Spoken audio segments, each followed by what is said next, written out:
So thank you all. How many of you were there last night at the Amer Fort for the music? What has Indian music got to do with math? So much connection. I think actually a lot of the music we've seen here on the stage at the front lawn during the festival, the opening session as well, to hear the complexity of all of those rhythms going on, really at its heart is a lot of playing with number. In fact, people have probably heard of a very famous sequence of numbers. In fact, I'll do a little challenge for you. Can you spot the pattern in this sequence of numbers? 1, 2, 3, 5, 8, 13. What's the next number? 21, very good. Yeah, you're all on fire this morning. Excellent. Now, you probably know a name for these numbers. The Fibonacci numbers, named after an Italian mathematician, the 12th, 13th century, who understood that these numbers were at the heart of the way nature grows things. But they shouldn't be named after Fibonacci because he was not the first to discover them. Who was the first to discover them?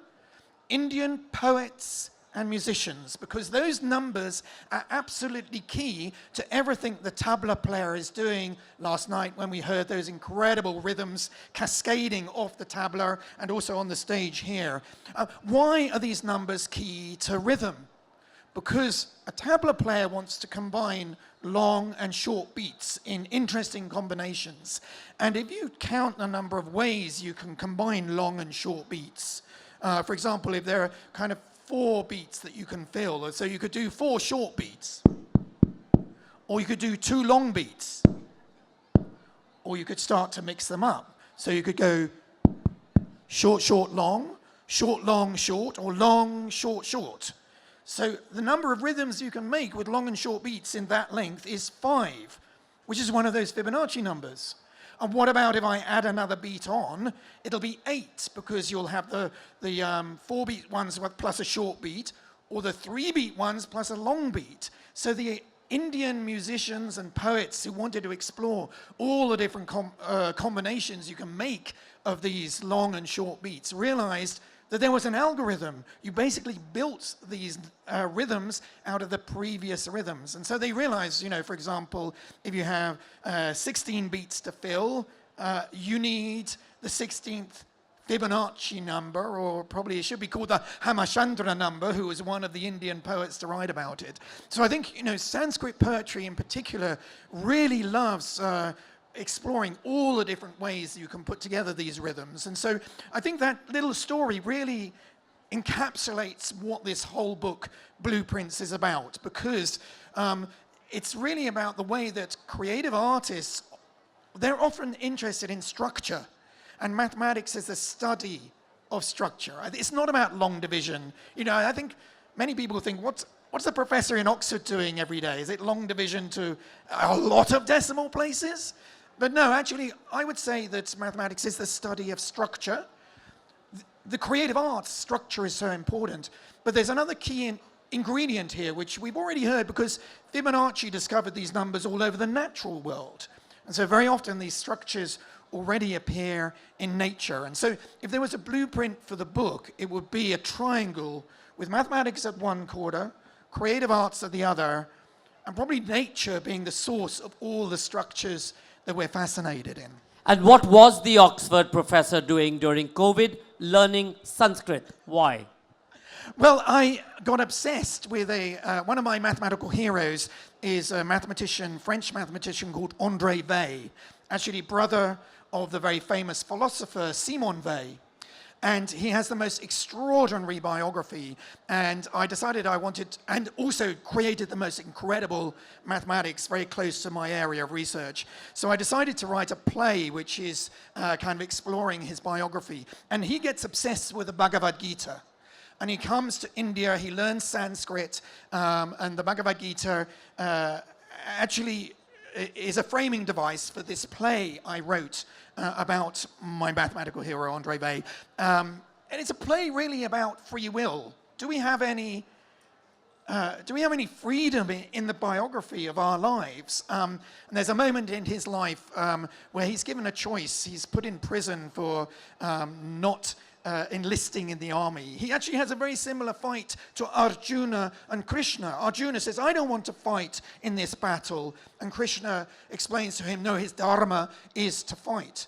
But Andre Weil thinks differently. He thinks his dharma is to prove theorems, not to fight. And he doesn't enlist, and he ends up in prison, where he proves the most incredible mathematical theorem, one of the great theorems of the 20th century. And when he's brought to trial after 6 months, he's given a choice. The judge says, you can either serve another 5 years in prison, or you can go and serve in a combat unit. And I've never understood why he made his decision that he did. Because you'd think after such great success in prison that he would stay in prison for another 5 years.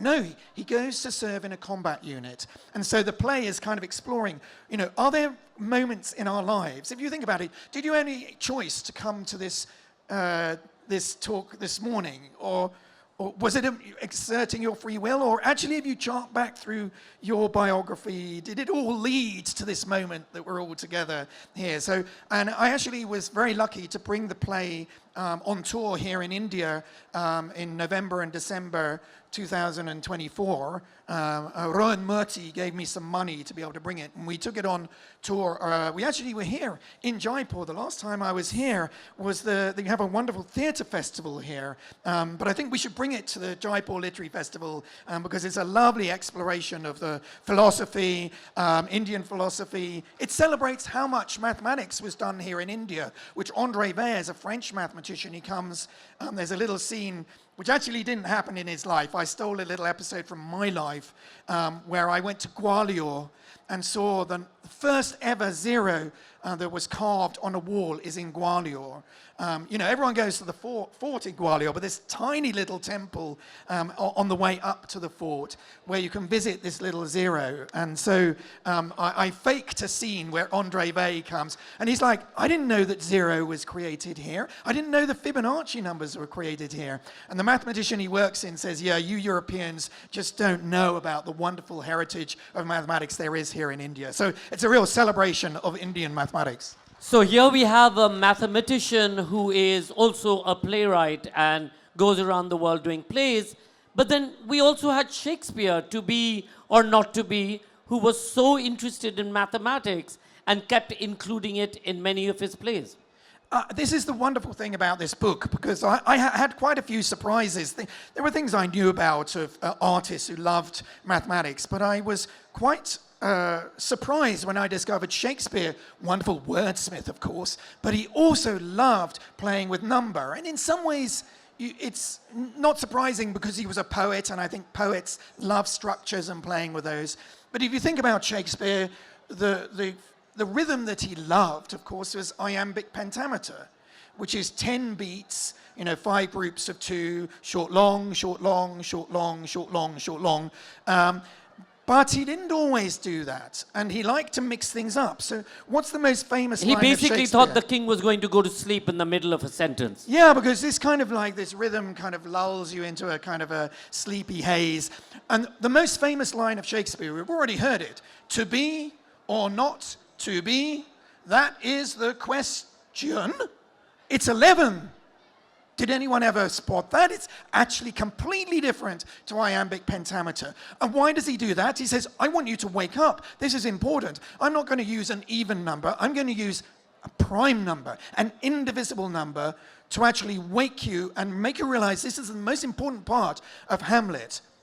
Macbeth, is this a dagger that I see before me? Is also 11. He didn't need that in there, but that disrupts things, and suddenly you're waking up to the importance of this.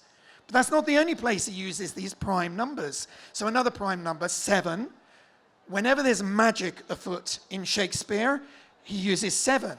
So Midsummer Night's Dream, one of my favorite plays, I played Flute the Bellows Mender when I was a student. So Puck, when he's delivering the magic potion into the eyes of the lovers to make them fall in love with different people. Churl, upon thine eyes I throw, all the power this charm doth owe. It's 7 syllables. Shakespeare's using this as code. He's making it code that this is magic now. When shall we 3 meet again, say the witches? 7 again. So wherever there's magic, you'll find 7 syllables. So Shakespeare was just absolutely loved his numbers. And it was a time, actually, when artists and scientists were talking to each other a lot. He probably knew John Dee, the, Elizabeth's court mathematician. So, I think with the tragedy of our age is that we started to separate all of these disciplines. At school, I was deeply frustrated. Do you want to be a scientist or do you want to be an artist? I'd like to be both.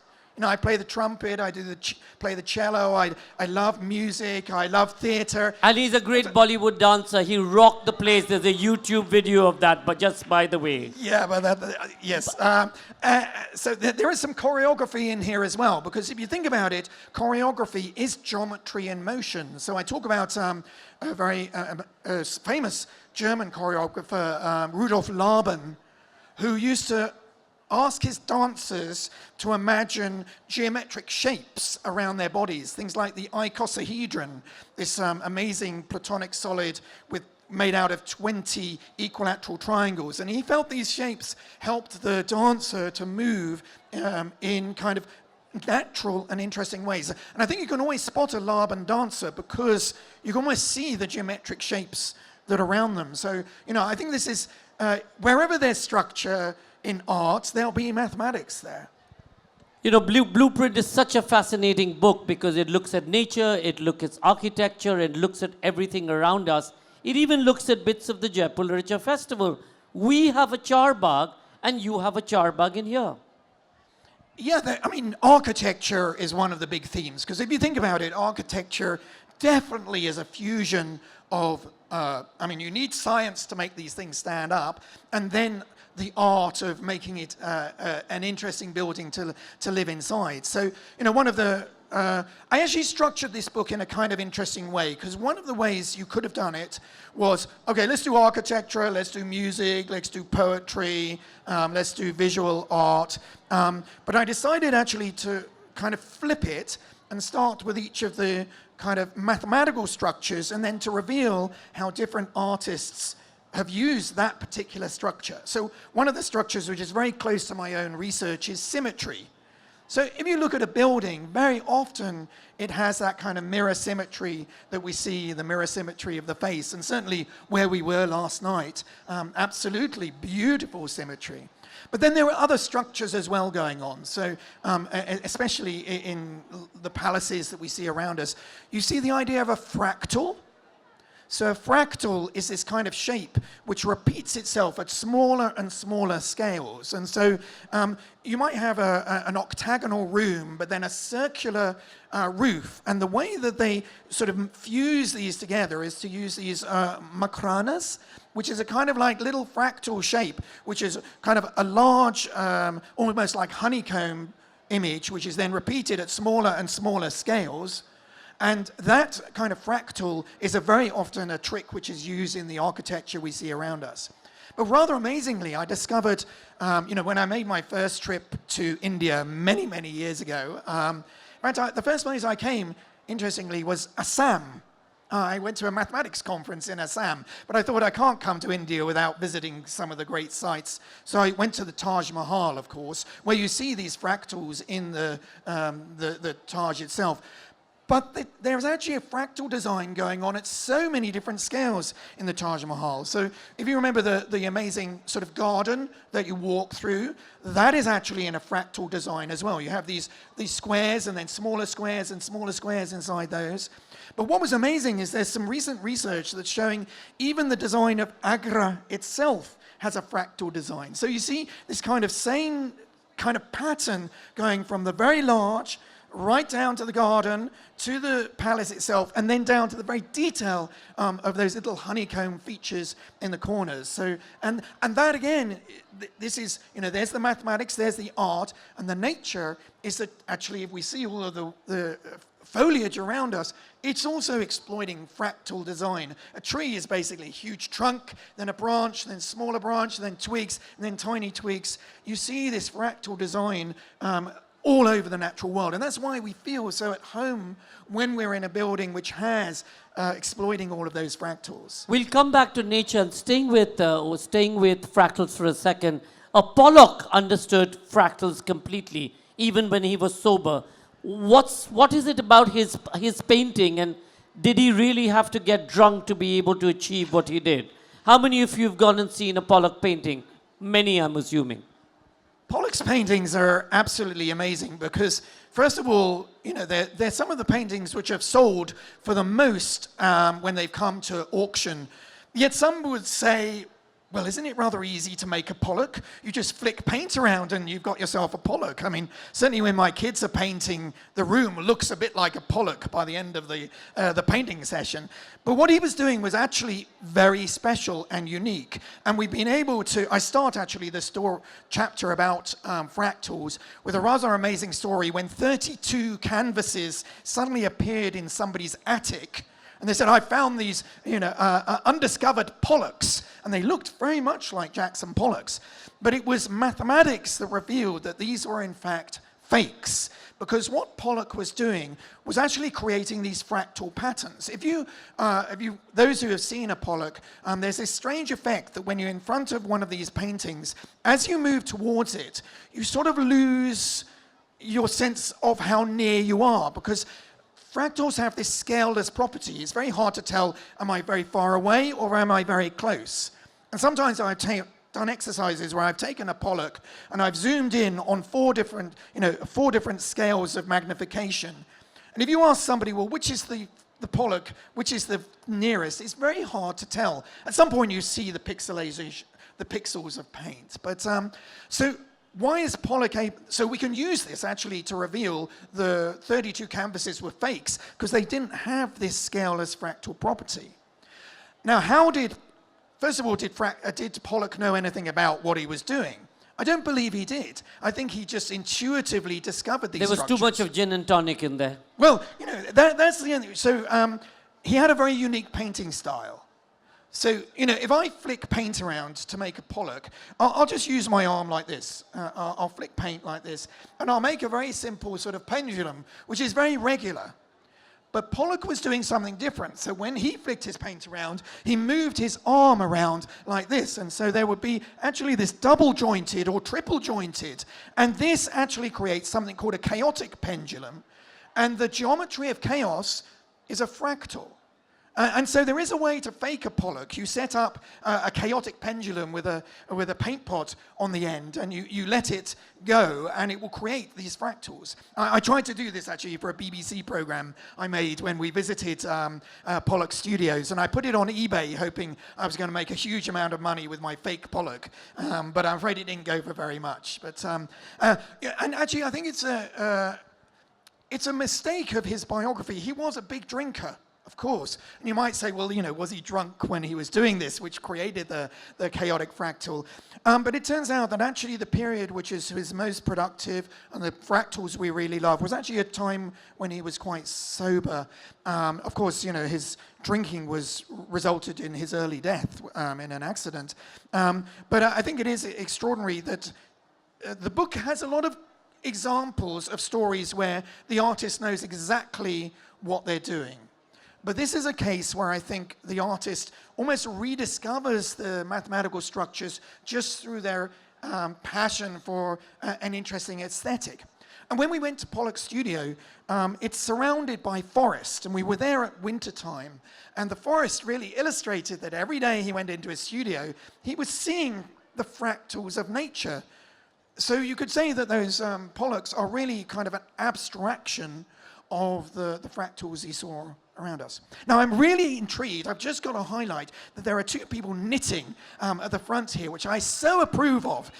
3 knitters. Oh, wonderful. Oh yeah, absolutely, 3 knitters.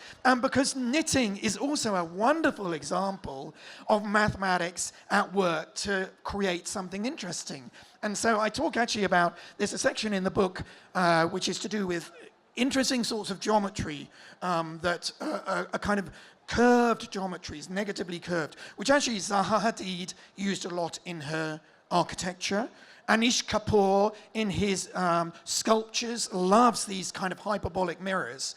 But the most interesting place I found it was in a craft project where these knitters, if you're knitting a jumper, you'll have, basically the same number of loops on, I'm using way wrong term there, I'm really sorry. They're going, loops? What are you talking about? Whatever it is. But if you actually mix it up a little bit and start adding extra ones on each layer, what you get is the flat piece of knitting starts to bend and curve. And the result that you get is you add on more and more, what should I call them? Stitches. Oh yeah, that's right, yeah. God, that's so simple. If you add on more and more stitches, you see these incredible shapes emerging. And there was a craft project between two sisters that I actually was involved at the Hayward Gallery in London. And what they'd done was that when they did this, they thought, this looks incredibly like coral. They were actually both Australian, and they were very dismayed at the destruction of the coral reef, and they felt this was a very interesting project, really to promote the idea that we should be preserving these incredible shapes that you see in the sea. And so they have the knitted coral reef, which you can go and visit or you can contribute to as well. And this actually relies on this thing called hyperbolic geometry. So it's this kind of curved geometry, which, it's at the heart of the coral reef. But we also believe that it could well be the shape of the universe itself. This hyperbolic, negatively curved space might be actually how, light doesn't travel in what we'd conventionally call a straight line. It curves, and the curvature of space might well be the things that you're knitting in the front row here at the moment. You talked about nature and the order in nature, and here there's a wonderful example of how flowers adapted to the ideas that bees couldn't really see. Yes, I mean, symmetry, which is my area of research, is absolutely the heart of the natural world, and we see that in a flower. But for me, symmetry, you can really see it being used as nature's language.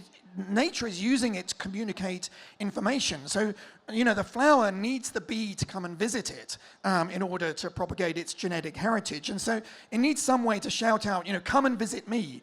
And the bee has very bad vision, but what it can pick out is shapes with symmetry. So it's drawn to these four-leaf, five-leaf, six-leaf. And it's actually, some research has shown that the more symmetrical the flower, the sweeter the nectar in the flower. And actually, we already know this probably as humans, because we also respond to symmetry. Very often we associate beauty in a face with symmetry. Why is that? Because symmetry is communicating information. It's very hard to make symmetry in a face. And if you can do it, it's a sign of good genetic heritage, good upbringing, good health. And so we're drawn to that because it's a signal of, well, you're going to make a good mate to have children with. So symmetry is an interesting kind of language. And, I think our human brain has become super sensitive to symmetry. And why I believe, we're all mathematicians at heart. Many people say, oh, I'm not don't have a mathematical brain. I think the brains which survived were those that could understand the structures of nature. And in particular, in the chaos of the jungle, if you suddenly see something with symmetry, that's likely to be an animal. And either you could eat it or it might eat you. So the ones who recognize symmetry, the brains who recognize symmetry are the ones who survive. So I think we actually are very sensitive to kind of mathematical structures because they're what helped us to evolve and survive. And what is apples and bananas got to do with math and symmetry? And what happens when you cut them? This is kind of, you're taking us nicely full circle because we're going back to the Fibonacci numbers, which are at the heart of Indian rhythm and poetry. But why they were named after Fibonacci is because he understood that these numbers were very important for the way nature grows things. So if you cut an apple horizontally and look at the star, it's got a little 5-pointed star. If you cut a banana, you'll find a 3-pointed star. If you cut a persimmon or a charon fruit, you'll find an 8-pointed star. These are all Fibonacci numbers. And so nature uses these numbers Because they've got a natural sense of growth. I mean, anyone who didn't understand the pattern that generated these numbers, the key is that you add the two previous numbers to get the next number in the sequence. So we got 8 plus 13 and went to 21. 13 plus 21 gets you to 34. And you find this all over things that grow in nature. So if you take a flower and you count the number of petals, invariably it's a number in the Fibonacci sequence. And if it isn't a number in the Fibonacci sequence, that's because a petal has fallen off your flower, which is how we mathematicians get around exceptions. But you know, you'll see them in spirals. So pineapples, if you count the number of cells on a kind of steep curve upwards and a gentle one down, you'll find 2 Fibonacci numbers. But there's a very famous architect who actually did some amazing buildings here in India, who also used the idea of the natural growth of these numbers to build his buildings, and that's Le Corbusier. Le Corbusier, one of the great architects of the 20th century, he actually developed these 2 sequences of numbers. And again, here was somebody who didn't really understand that he was recreating mathematics that we already knew about, but he felt that these sequence of numbers, if he had, he wanted a kind of measurement system to make buildings which felt close to nature that we would be happy to live in. And so he created this sequence called Series Rouge and Series Bleu, red series and the blue series. And they basically were a series of dimensions which absolutely had this Fibonacci rule to them. And if you look at a Le Corbusier building, I mean, many people feel it's called brutalist architecture, not because it's brutal, but because this is the word for concrete in French. But they do have a slightly aggressive sort of feel to them. And many people feel they're, if you look at the l'unité d'habitation, this building in Marseille, which was somehow one of Le Corbusier's great buildings, you see 5 of them, one in Berlin as well. From the outside, they look incredibly like horrible 60s building block somehow. But actually, if you talk to the residents of that building, who still live there today, they love it because inside, the way the rooms are laid out are using these Fibonacci numbers. And it gives you a lovely sense, a small room added, a larger room, and then there's maybe the sitting room on top. And the whole space has this kind of organic feeling to it. There's one family that has 4 generations that have lived inside that building because they will not give up their apartment because they love it so much. So, although outwardly you might say, well, that looks really like those ugly 60s building, Le Corbusier tapped into something. And you see, Le Corbusier came here to India, and there are many examples of the way he used his mathematics to create buildings which are still iconic today. Your love for numbers, especially prime numbers, got you to want to name your twins 41 and 43. Yes. Why would you do that? So prime numbers are some of my favorite numbers. We've seen them already in Shakespeare. These indivisible numbers. There are infinitely many of these numbers. They're the greatest mystery in mathematics. We still don't understand them. My very first book, The Music of the Primes, is about this mystery. There are infinitely many of them, but every now and again, they kind of get rarer and rarer. But every now and again, you get 2 together. So something like 17 and 19, or 71 and 73, or 41 and 43. And we call these twin primes because they're the closest 2 prime numbers can be together. Now, we believe that infinitely often, although the primes are getting rarer and rarer, we believe that infinitely often you'll see these little twins cropping up. They're the closest 2 primes can be together, except for 2 and 3, because obviously the number in the middle is even.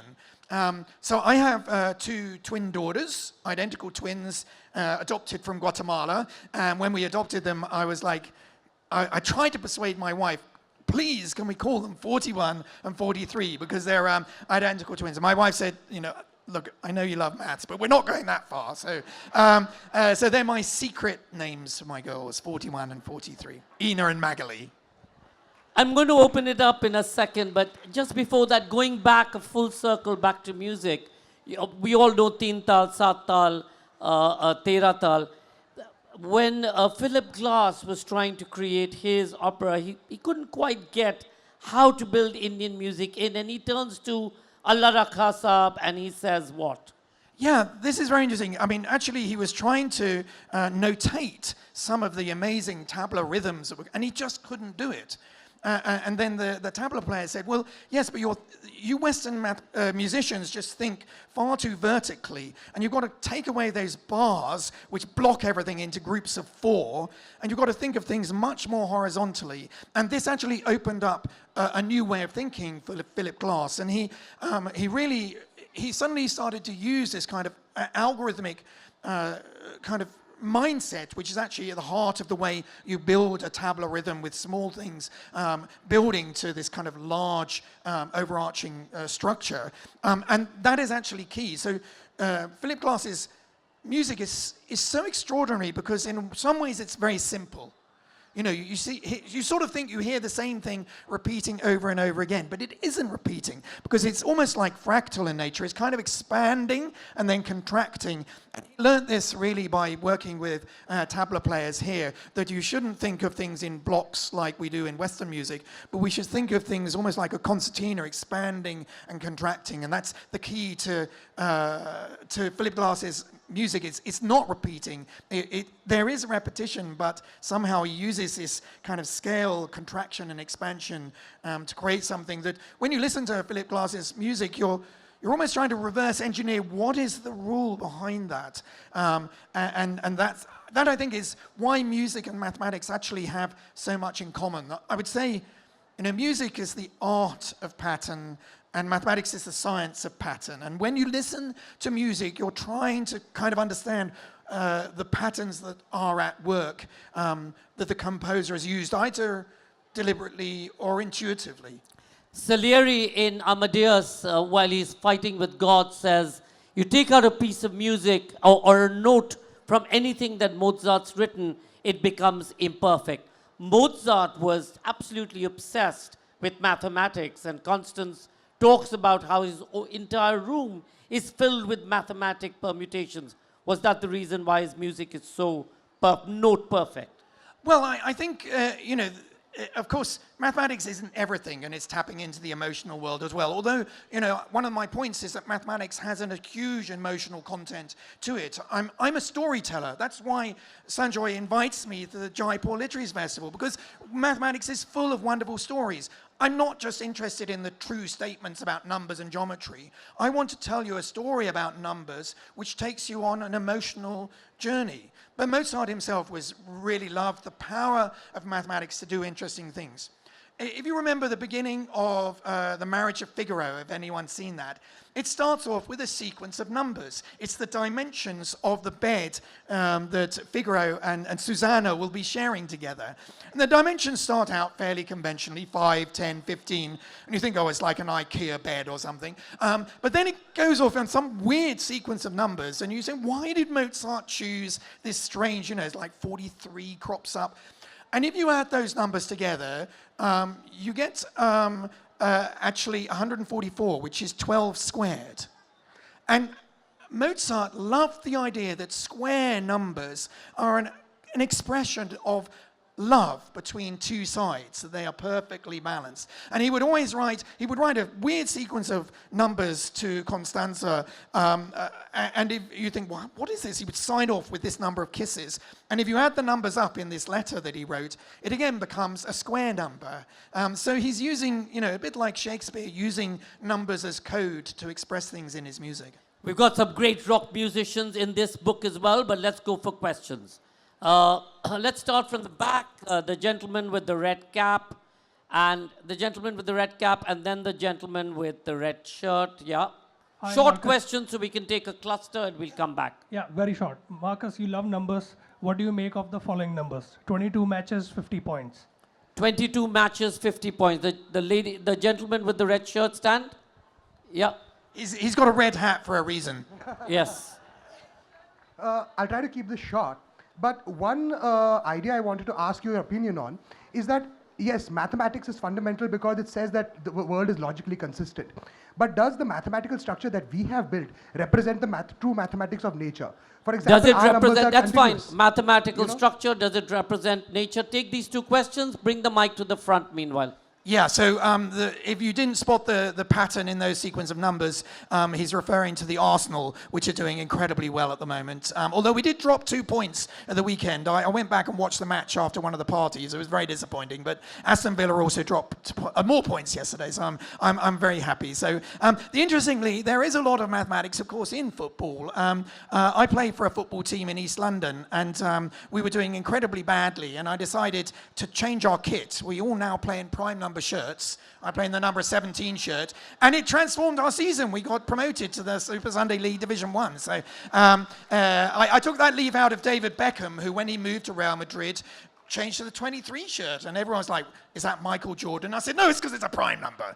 Now, I think one of the interesting things, the Teamworks are doing this faith festival in London coming up, which I'm going to be part of. And I think there's a very interesting sort of connection between, science and religion and faith. And I think, when we and see... architecture. And, well, because of the architecture of the universe. Why do we see so much mathematics building the universe we see around us? And could it be different?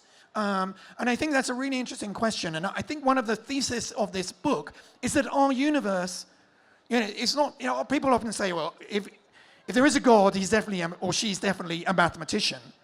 I would reverse that and say, you know what, the God that you're all looking up for, that is the reason we have all of this, is mathematics.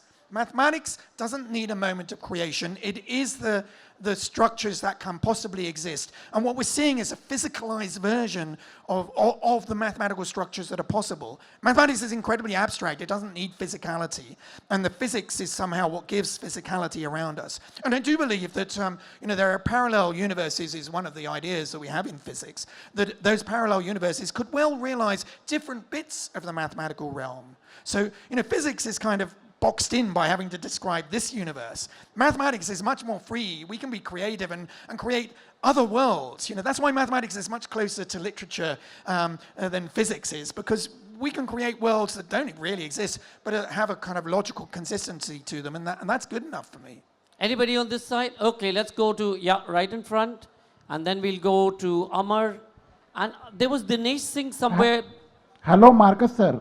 Hello. According you, math is art or art is math? And what about your opinion on Ramanujan and Professor Hardy's magic number? So Ramanujan, Professor Dinesh Singh, can you just put up your hand? Thanks, Sanjoy. Marcus, I really enjoyed what you have said, and I've read a fair amount of your current book. There's one thing on which I'd like to differ, that business about Pollock. I think there's a great deal of stuff now available that discredits this fractal analysis about Pollock. You can look at Catherine Jones or Harsh Mathur. They have done this rigorously, and there are many others now, mathematicians, who have looked at Pollock's work. There is no fractal geometry there. Not even I would dispute that, absolutely. Richard Taylor, who did the fundamental work, did a fractal... so we can have that conversation, I think I have a lot of evidence for the fractal quality. I'm going to come to Ramanujan and Hardy, which is very interesting, because Ramanujan had this... incredibly intuitive approach to mathematics, and I think that's absolutely one of the key sort of bridges that to be a mathematician isn't about just being logical. It needs creativity. It needs intuition. It needs leaps into the unknown. And that's what Ramanujan was very good at, tapping into his subconscious, and wasn't able to maybe articulate why he had come up with his incredible formulas. Hardy then kind of filled in the sort of details to help him articulate the kind of intuition he was having. But this is why I think it's so important that our education system stops doing what it does, which is to silo subjects. That mathematics is, you go from the maths class to the music class to the history class, and you think they're disconnected. But to be a great mathematician, you need that creative side to you. It isn't just about doing kind of logical things. And I think by all the time I've spent with creative artists over the years, which in a way this book is the stories of those collaborations that I've had, aren't just for the fun, which I love doing it, but it actually, it's the fuel which is key to my own mathematical creativity. And so I think Hardy and Ramanujan are a perfect example of the need for creativity and intuition, yet, every artist also needs the fine detail of the logical ideas. If you're a composer, actually scoring a piece of music is a bit like creating a mathematical proof. Quick, short questions and short answers. We'll take that. We'll take Amar after that. Amar, welcome to you. Go ahead. Go ahead. Hi, so could you please comment on Tool's music and the role of mathematics in creating trance when Tool, the band? Tool's music, are you aware of Tool, the band? Trance music. Oh, right, Yeah. okay, right. And let's take another question. Amar, just put your hand up. Yeah. And the lady at the back. Have you examined the connection between mathematics and medical science? And would you agree with the theory that the human brain is mathematically aligned and creative in Human that brain sense? mathematically aligned. And the last question. Have you explored mathematics in classical dance, particularly in Classical dance, trance music, and the human brain. Absolutely. Short yes, answer. Yes, so classical dance, absolutely, and I used it, in fact, in the play that I developed. We used, I have an Indian choreographer who lives in Birmingham who helped me to use, because I think there's amazing sort of geometry and motion. So, I'm not sure the band, but if you're talking about trance music, the ability to find that moment of drop, that's the exciting thing. If you're, the moment when suddenly you feel you've arrived somewhere. If you look at that, where the proportions of that happen, it's very often in the golden ratio. You sort of build, and then you get the moment. And you see that actually Mozart does the same trick. Medical science, absolutely. I was just recently at a cardiac conference talking about arrhythmia. That's absolutely the idea of chaos and fractals is probably key to the way the heart works. So the body is absolutely full of mathematics in action. And we have a lot of collaboration in Oxford between the medical department and the mathematics department. Ladies and gentlemen, Marcus du Sautoy, Blueprints. He'll be signing his books. This is the way to be able to understand math. Absolutely astonishing. Thank you so much, Marcus. And he'll be signing his books.